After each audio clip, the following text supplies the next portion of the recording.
Igreja, novamente nas redes sociais para partilharmos a palavra de Deus convosco. Antes, porém, desejo que cada um de vocês se encontre bem, junto às vossas famílias. Essa é a nossa oração em vosso favor, para que a proteção de Deus seja uma realidade com cada um de vocês. Eu, nesta noite, gostaria de falar convosco um assunto que palpitou no meu coração, baseado num versículo muito conhecido em João, no capítulo 4, verso 6, aquele episódio de Jesus com a mulher samaritana. E há aqui uma expressão que eu gostava de retirar para, a partir dela, nós construirmos a nossa meditação, a nossa reflexão nesta noite. João, Evangelho de João, capítulo 4, verso 6, diz o texto sagrado: estava ali a fonte de Jacó, cansado da viagem. Gostaria que sublinhassem esta expressão, cansado da viagem. Assentara-se Jesus junto à fonte por volta da hora sexta. Cansado da viagem. Nós encontramos aqui a constituição humana de Jesus, que estava de veras cansado, esgotado. Ele tinha feito uma viagem, sensivelmente 60 a 70 quilómetros, ou um pouco mais, da Judeia para o centro do país norte, região da Samaria, e nesta hora, na hora de grande calor, hora sexta, o meio-dia da nossa hora, diz que Jesus assentou-se junto àquela fonte e, na verdade, estava de veras cansado. Mas mesmo cansado, a sua abnegação era notável, porque todos nós conhecemos o episódio que, entretanto, vem uma mulher à fonte tirar água e desenrola-se ali uma conversa, um diálogo que culminou de uma grande multidão de Samaria que veio até aquele lugar. Ou seja, Jesus, apesar de estar cansado, e isto também é para reter, a sua abnegação era notável, ele não se poupou da fadiga. E eu gostava de pegar neste paralelo de um Jesus cansado, e repito, a sua constituição humana, a sua carne, a sua limitação humana, era tal qual a nossa. Ele estava cansado pela longa viagem, mas, por outro lado, ele estava pronto a partilhar a vida, a palavra, uma esperança a uma mulher acorrentada por um passado, uma mulher que tinha um passado de todo reprovável, mas foi mesmo para este tipo de pessoas que Jesus veio ao mundo. Então, em primeiro lugar, e este é o nosso primeiro ponto, eu gostava que traçássemos um quadro espiritual de um Salvador cansado. Quero usar esta expressão, o seu cansaço, para ir buscar outros textos que nos mostram um Salvador cansado, um Deus cansado. E, em primeiro lugar, ele está cansado, diz a palavra de Deus, com os pecados dos homens. Isaías 43, 24, creio que os textos irão passar no vosso ecrã e poderão confirmar as leituras. Isaías 43, 24 diz: não me compraste por dinheiro cana aromática, nem com a gordura dos teus sacrifícios me satisfizeste. mas me deste trabalho com os teus pecados e me cansaste com as tuas iniquidades. É verdade que o contexto tem a ver com Israel, é verdade que o contexto tem a ver com o povo de Deus no Antigo Testamento, mas nós sempre repetimos que tudo o que está escrito é para nosso ensino. Claro que o ensino aqui não é um ensino muitas vezes literal, mas no âmbito espiritual nós podemos perceber que os pecados da humanidade muitas vezes levam Deus a ficar cansado, a ficar contristado. Não estaremos a falar, com certeza, de um cansaço humano, um cansaço de suor, de qualquer esgotamento dos nossos músculos, de qualquer dor nas nossas articulações, nada disso. Mas há uma saturação, com certeza. Isto aconteceu com Israel. Aliás, nós encontramos, por exemplo, a deportação de Israel para a Babilónia e para a Síria não foi mais nem menos do que uma saturação, porque Deus enviou profetas, Deus enviou mensageiros para alertar o povo, mas Deus saturou-se de tanta maldade, de tanto paganismo, de tanta desobediência, e Deus, com certeza, que no seu plano redentor permitiu que Israel passasse por aquela prova, para que, aí sim, depois da deportação, encontramos um Israel completamente limpo de qualquer paganismo. Não encontramos mais um Israel agarrado ou prostrado à multidão de deuses existentes na altura. A partir dali encontramos um Israel apenas a adorar o único Deus, o Deus verdadeiro. Ou seja, então, os pecados, as maldades da humanidade cansam o nosso Deus. E isto nos deve responsabilizar e nos deve pensar que muitas vezes aquilo que nós fazemos é algo que afeta o coração do nosso Senhor. É claro que a sua misericórdia é grande, nós vamos ver mais à frente. É claro que a sua graça é imensa, mas não deixa de ser verdade que a iniquidade da humanidade, o pecado, a indiferença dos homens, causa cansaço no nosso Deus. Segundo, Ele está cansado com os cultos formais, com a religiosidade, com o formalismo.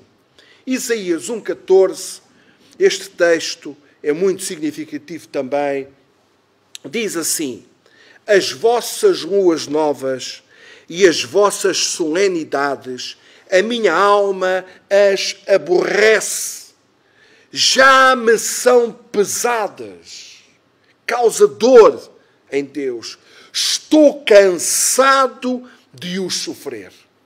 Numa tradução do português corrente, este mesmo versículo está assim escrito: detesto as vossas festas da lua nova e as vossas solenidades, fazem-me tanto nojo. A expressão é muito forte, mas é isto que nesta tradução nós encontramos este versículo.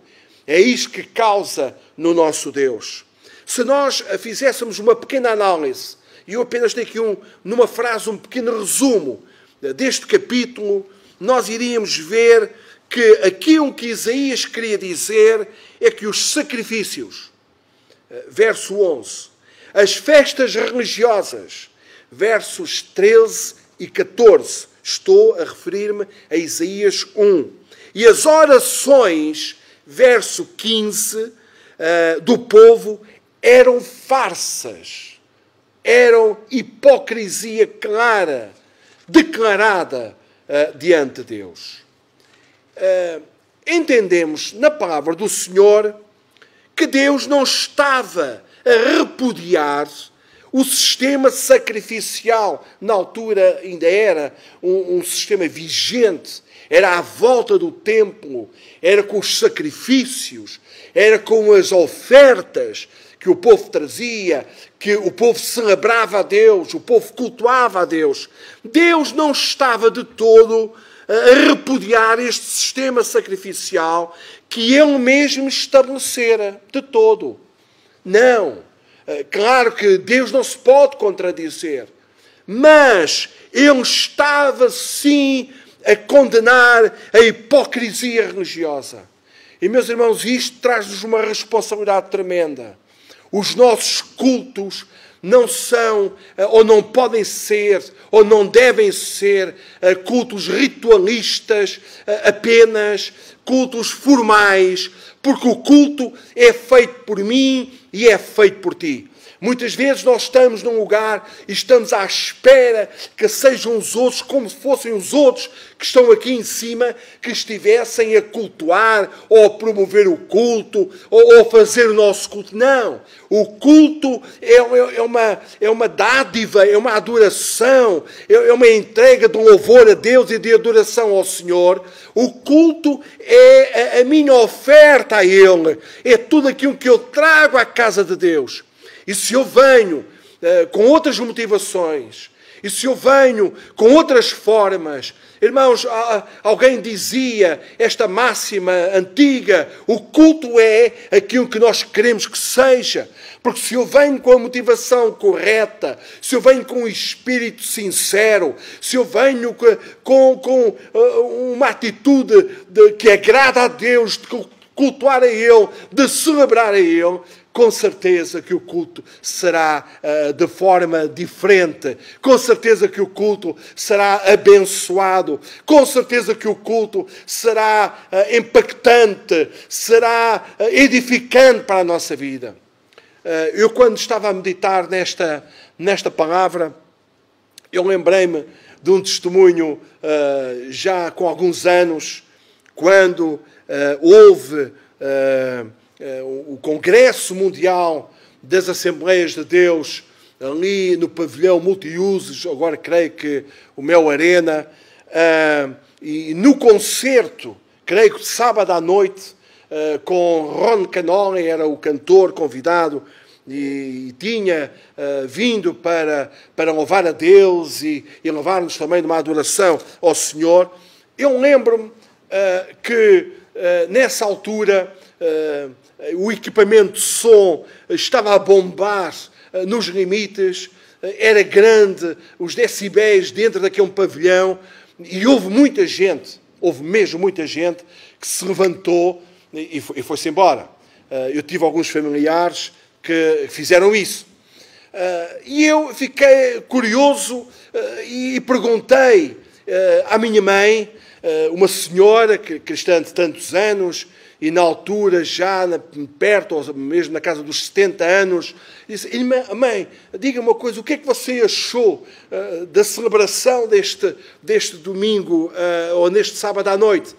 E ela disse uma coisa que eu achei incrível, fantástica. Ela disse: ai, filho, eu gostei tanto de estar na presença de Deus. Eu gostei tanto. Olha, e todo aquele barulho, todo aquele som fez-me lembrar, ou pensava eu que já estava a ouvir o som do céu. E eu pensei nestas palavras, foi o testemunho da minha mãe. Eu pensei nestas palavras e disse: é uma tremenda realidade. A forma como nós nos entregamos, a forma como nós nos posicionamos, não há nada, ou não pode haver nada, que possa influenciar nem os decibéis, que a aparelhagem e toda aquela banda e as vozes estavam a debitar para a assistência. Porquê? Porque a atitude de espírito, de coração de algumas pessoas era mesmo celebrar a Deus. Então, meus amigos, meus irmãos, minhas irmãs, os cultos são aquilo que nós queremos que sejam. Os cultos não podem ser formalistas. Os cultos não podem ser espetáculo, como se nós estivéssemos a assistir a alguma coisa. Com certeza que se requer do grupo de louvor em inspiração. Com certeza que se requer do pregador em inspiração. Com certeza. Isso é notado. Com certeza. Mas também se requer de cada um de nós que estamos no nosso lugar uma atitude correta, uma entrega total ao Senhor, porque é mais importante Cristo que está no nosso meio, o Espírito Santo que ministra à igreja, é muito mais importante do que qualquer coisa que é feita, de que qualquer cor que é cantado, de que qualquer situação que é ministrada. Que nós entendamos, o Senhor estava farto dos sacrifícios, o Senhor estava farto das festas, das orações. Ele estava farto, ele estava cansado. Porquê?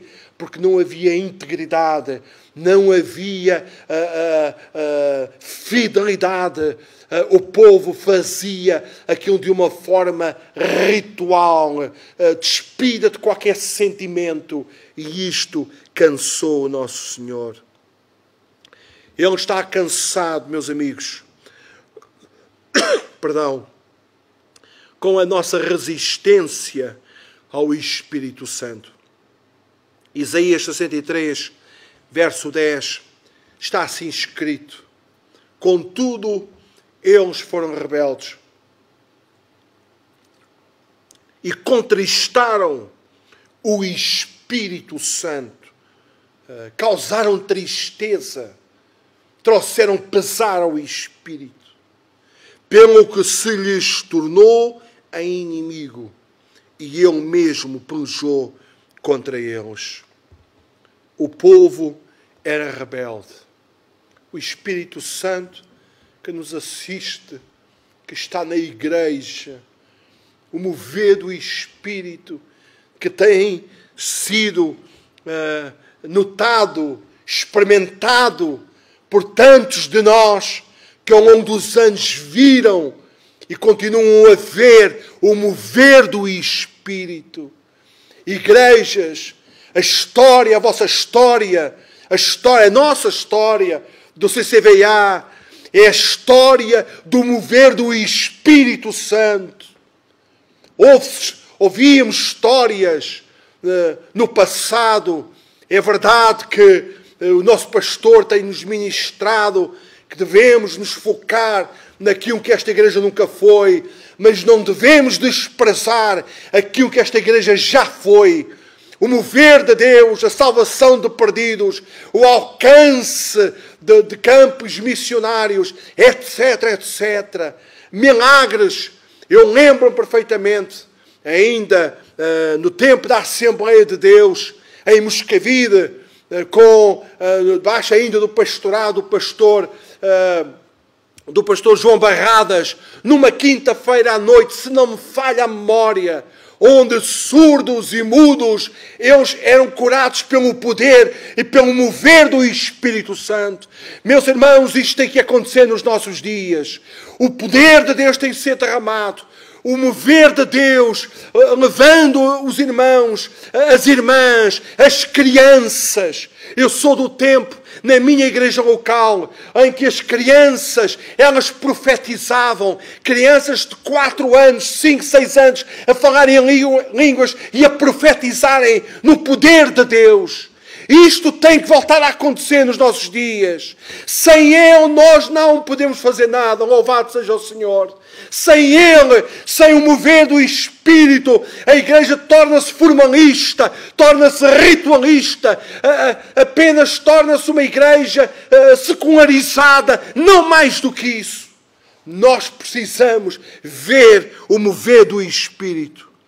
E quando acontecer o mover do Espírito, é para nós o abraçarmos com todas as nossas forças.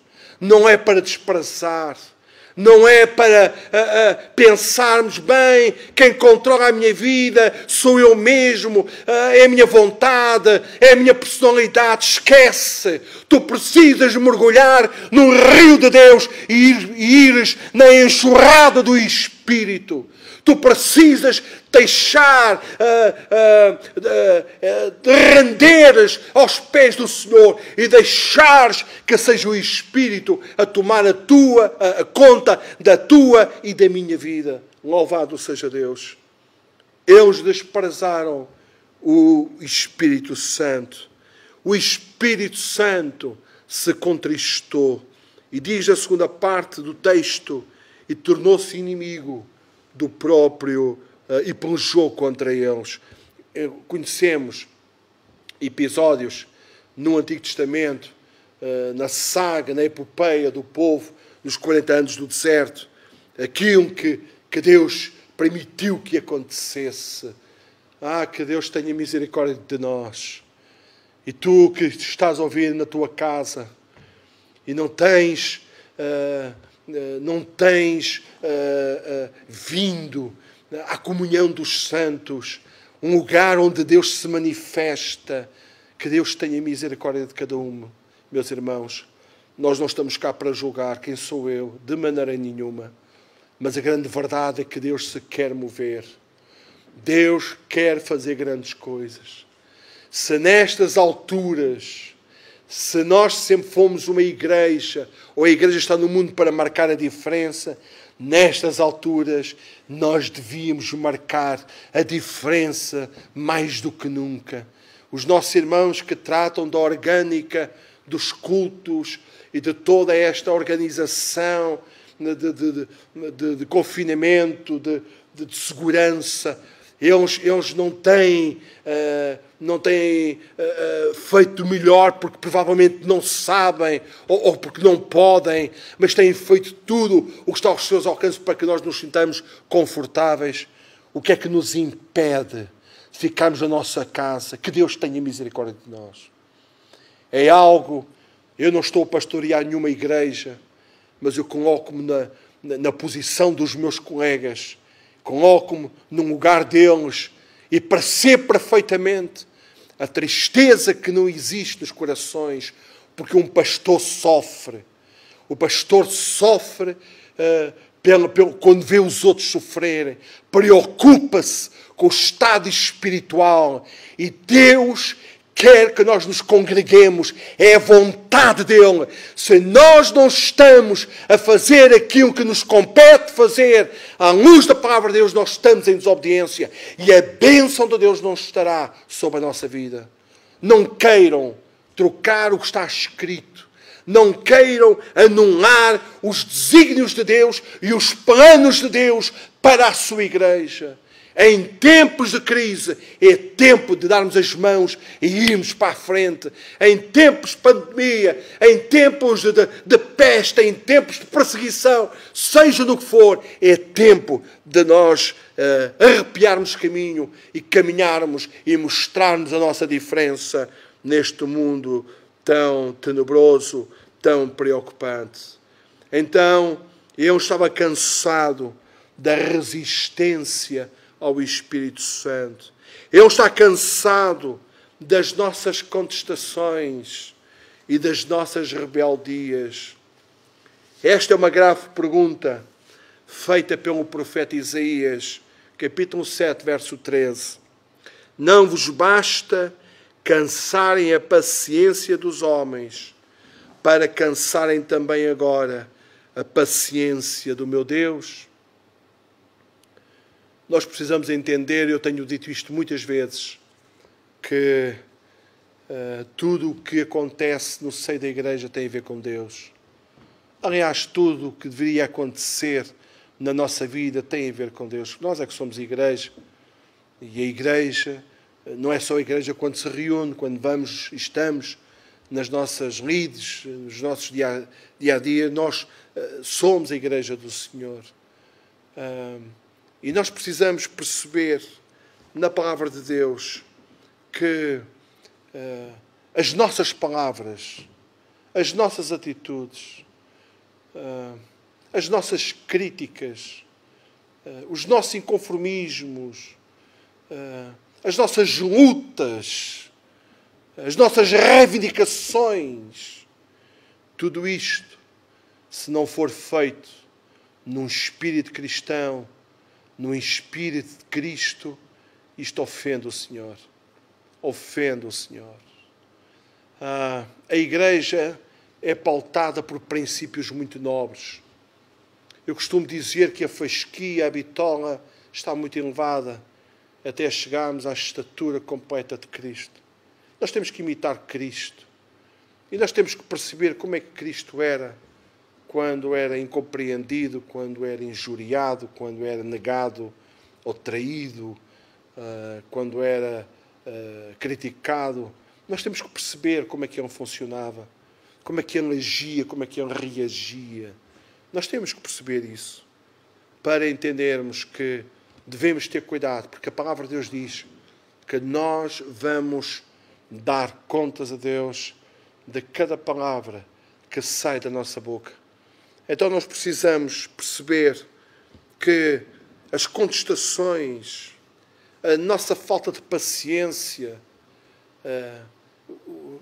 o nosso senso crítico, mas crítica de forma ríspida, de forma intensa, isto pode ofender o nosso Deus. Isto pode entristecer. E aquilo que nós queremos que aconteça na Igreja é progresso, é vitória. É nós termos a alegria e o prazer e a motivação. Que bom seria, como na Igreja primitiva, todos os dias concorrermos ou corrermos para a casa do Senhor.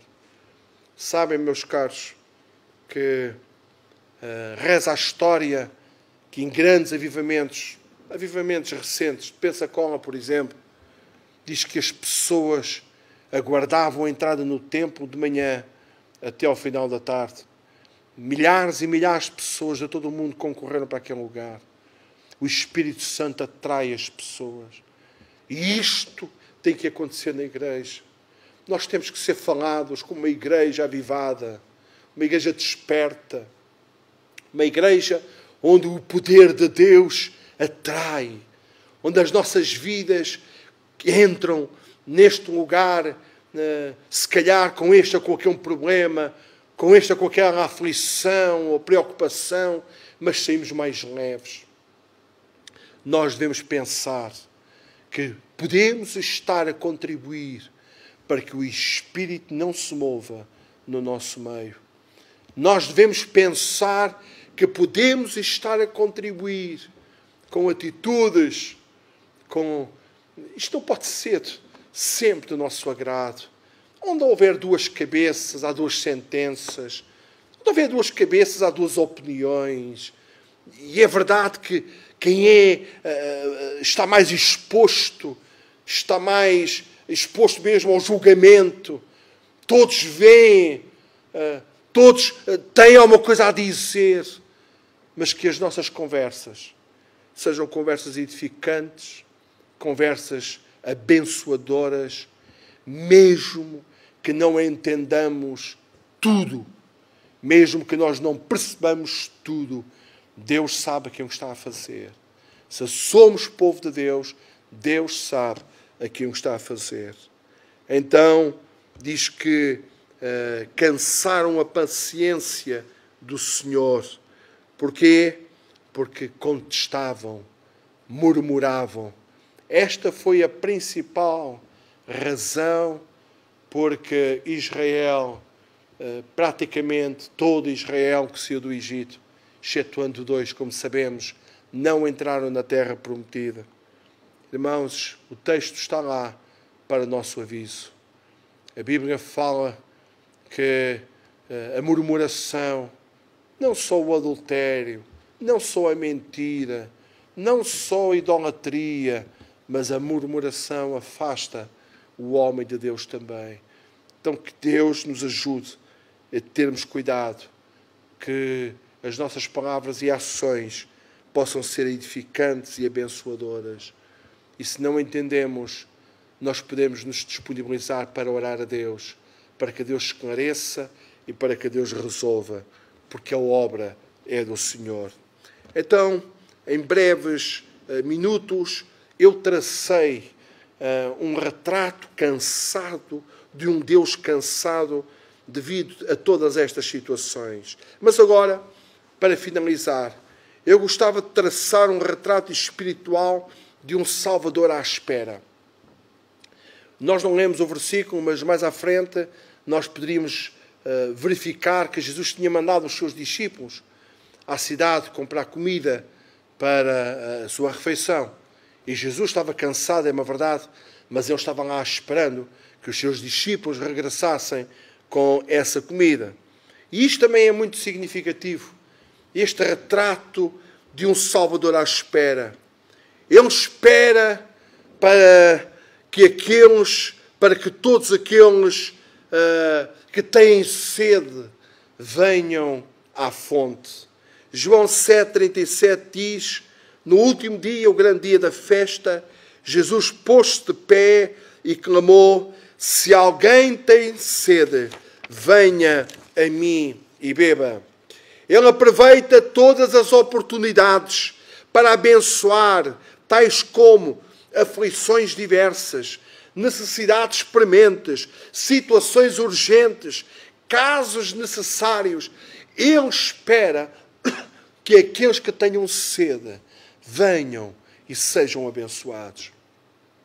Então a igreja tem que ser um lugar de bênção.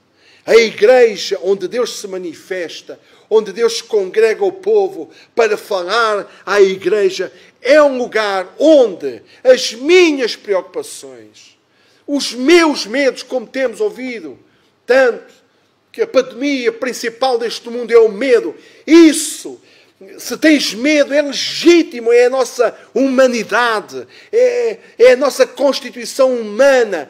Mas se estás assim, vem à fonte, vem a Cristo. Ele pode tirar toda essa preocupação. Ele pode aliviar a tua carga. Ele pode, na verdade, sustentar a tua vida. Eu lembro-me, há muitos anos atrás, num seminário que nós tivemos com o saudoso pastor brasileiro, muito conhecido, António Gilberto, e num seminário para cooperadores de escala e professores da escola dominical, creio, ele disse uma coisa que aquilo marcou tanto a minha vida, e eu experimentei isto mais à frente, que foi: irmãos, a melhor terapia, dizia ele que é um clínico também, a melhor terapia para uma depressão, para uma ansiedade, para um esgotamento, a melhor terapia é uma sessão, uma boa sessão com o Espírito Santo. Eu trabalhei vários anos em Lisboa, um trabalho muito estressante no meio do trânsito, um trabalho muito de desgaste, e muitas vezes eu sentia-me deprimido, chorava, chegava a casa tão deprimido, tão cansado. Era um tormento pensar no dia seguinte, levantar-me cedo para vir novamente. E lembro-me de ir aos pés do Senhor. E lembro-me de fechar no meu quarto e chorar aos pés de Deus. E o Espírito Santo renovava as minhas forças. Eu lembro, meus irmãos, quando pastoreei a igreja de Tomar, onde em viagens eu tinha a responsabilidade de Orém, tinha a responsabilidade de Tomar, e tinha a responsabilidade de Abrantes, porque na altura nós não tínhamos pastor em Abrantes. E eu fazia em média 3, 4, 5 mil quilómetros por mês, andando naqueles montes, naquelas viagens de verão, de inverno, muitas vezes sozinho. E muitas vezes eu chegava aos cultos e os irmãos olhavam para mim e diziam: ai, o pastor tem um semblante tão carregado, está tão cansado. E eu dizia: é verdade, irmão, estou mesmo cansado. Estou mesmo estressado. A ansiedade do stress era tamanha. Mas nós cultuávamos ao Senhor, buscávamos a Deus, celebrávamos ao Senhor com todas as nossas forças. O Espírito Santo se movia.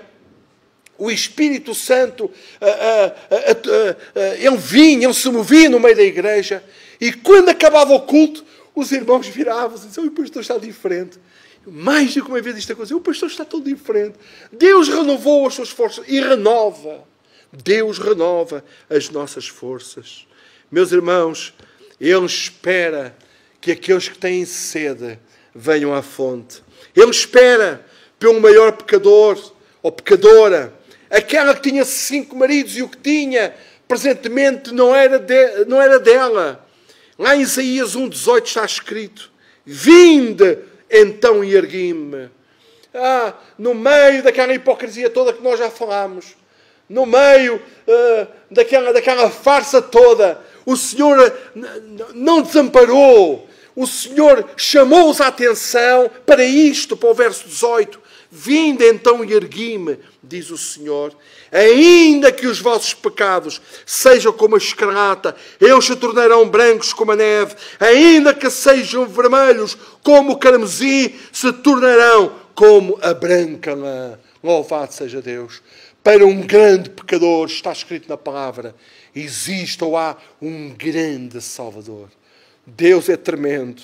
O quão impacto este texto faz na minha vida. Sido um pecador, tenho cometido tantos pecados ao longo da minha vida, tanta coisa que tenho feito, que o Espírito se tem entristecido, mas o convite está cá.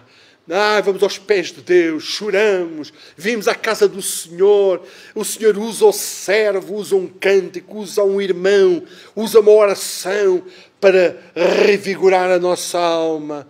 E este é o mistério da igreja, este é o milagre da igreja. Nós somos os afortunados, irmãos. Nós somos gente com uma fortuna enorme. Porquê? Porque temos o Espírito Santo, que mesmo no meio de tantos pecados, Ele convida para que os nossos pecados sejam transformados e sejam, na verdade, clareados e sejam removidos. E o Espírito Santo continuará a contender com cada um de nós. Ele espera para aceitar e comissionar. Mateus 28, 18 e 20. Chegando Jesus, falou-nos dizendo: é-me dado todo o poder no céu e na terra. Portanto, ide e fazei discípulos por todos os povos, batizando-os em nome do Pai e do Filho e do Espírito Santo, ensinando-os a guardar todas estas coisas que eu vos tenho mandado, e certamente estou convosco todos os dias, até à consumação dos séculos. É um privilégio servirmos a Deus. É um prazer enorme nós sermos servos e servas do Senhor. Convidaram Billy Graham para se candidatar a presidente dos Estados Unidos e ele disse que não aceitaria, porque se o fizesse e ganhasse as eleições, era despromovido. Ele considerava muito mais nobre o seu ministério evangelístico de alcance de massas, onde milhares vieram ao conhecimento da verdade. Meus irmãos, que nós entendamos que não há nada melhor do que servir a Deus. Quando, na minha adolescência, eu ouvia os pregadores, eu ouvia os homens que na altura usavam os púlpitos das grandes conferências, Deus colocou no meu coração, eu gostava de ser como eles. Eu gostava de um dia ministrar a palavra de Deus. E Deus honrou o meu desejo em tenra idade. É verdade que isto aconteceu na minha chamada específica aos 27 anos de idade, mas louvado seja Deus, vim a tempo de ministrar e não há nada melhor do que falarmos de Jesus. Não há nada mais gratificante do que trazermos pessoas e ministrarmos a discípulos aquilo que o Senhor tem dado na sua palavra para nós e também nos tem dado a cada um de nós. Ele espera começar por uma alma convertida, a reunião de grande colheita de almas, como no caso dos samaritanos. João 4, 28 e 29. Então, deixando o seu cântaro, esta mulher, nós não falámos muito sobre ela, ou não falámos nada, praticamente nada sobre ela, mas naquele diálogo que Jesus teve com ela, diz lá que esta mulher foi à cidade e disse ao povo. Uma pequena conversa com Jesus foi suficiente para transformar a sua vida e ela tornar-se uma evangelista. Disse: vinde e vede.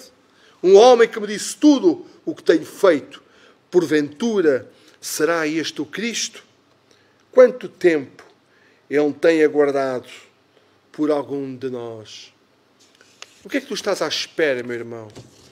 Que cristianismo é o teu de apenas se deslocares da tua casa e vires ouvir a palavra e vais para casa e fazes isso rotineiramente, como outrora muitos fariam ou faziam na igreja tradicional? Não. Tu és convidado para participar e para levar. O que de graça recebeste, de graça dai.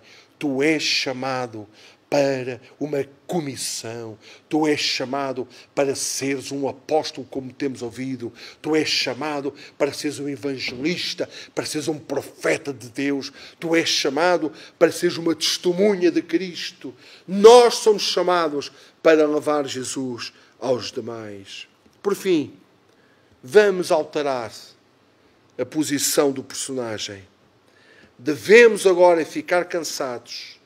Agora não é mais Deus que deve ficar cansado, somos nós que devemos ficar cansados dos nossos pecados, de tudo aquilo que ofende ao Senhor.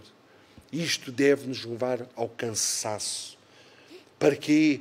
Para nos arrependermos, para clamarmos e deixarmos que Deus transforme a nossa vida. Devemos esperar e vigiar até que venha o nosso Salvador. Foi isto que Ele nos disse, para nós orarmos e vigiarmos até que o Senhor nos venha buscar ou nós possamos entrar na sua presença quando Ele assim determinar. Irmãos, e isto pode acontecer a qualquer um de nós em qualquer idade. Os irmãos têm recentemente aqui nesta igreja a história de dois queridos irmãos, uma jovem e mais um irmão de meia idade e uma jovem que partiram para Jesus. Irmãos, a qualquer momento isto pode acontecer. Então, é urgente nós vigiarmos e orarmos. Peçamos que nos dê de beber, pois esse é o seu melhor refrigério. Nós temos que ir à fonte. Nós temos que beber das águas de Cristo. Nós temos que beber das águas do Espírito para que haja refrigério em cada um de nós. E finalizo. Bebamos então desta água viva e depois contamos ou corramos a contar aos outros aquilo que Cristo fez na nossa vida. Sabem, quando nós temos uma experiência cristã real com o Senhor e com o Espírito Santo, o nosso desejo é abrir a nossa boca em adoração a Ele e partilhar aos outros aquilo que Cristo tem dado a cada um de nós. Então, meus irmãos, que Deus ricamente vos abençoe, que Deus continue a proteger as vossas vidas, mas que nós possamos refletir a nossa posição no Senhor e aquilo que estamos a fazer. Estamos a promover cansaço nele ou estamos nós também cansados de tudo aquilo que existe à nossa volta? Que Deus nos ajude a termos atitudes corretas e fiéis para alegrar o seu nome. E assim, com certeza, seremos abençoados e renovados. E não é as notícias, não são as preocupações que existem à nossa volta que vão ofuscar a obra pentecostal maravilhosa que Cristo faz em cada um de nós. Que Deus ricamente vos abençoe. Domingo estaremos novamente juntos para comungarmos. Vinde, meus irmãos, o vosso lugar não será ocupado por ninguém. Esperamos todos estarmos aqui para celebrarmos a ceia do Senhor, este mandamento sagrado. Incentivos no nome do Senhor Jesus. Ganha coragem, telefona, marca o teu lugar, a tua presença e com certeza que serás abençoado e Deus vai honrar também a tua fé e a tua predisposição de estares na casa do Senhor. Que Deus ricamente vos abençoe e muito obrigado pela vossa atenção.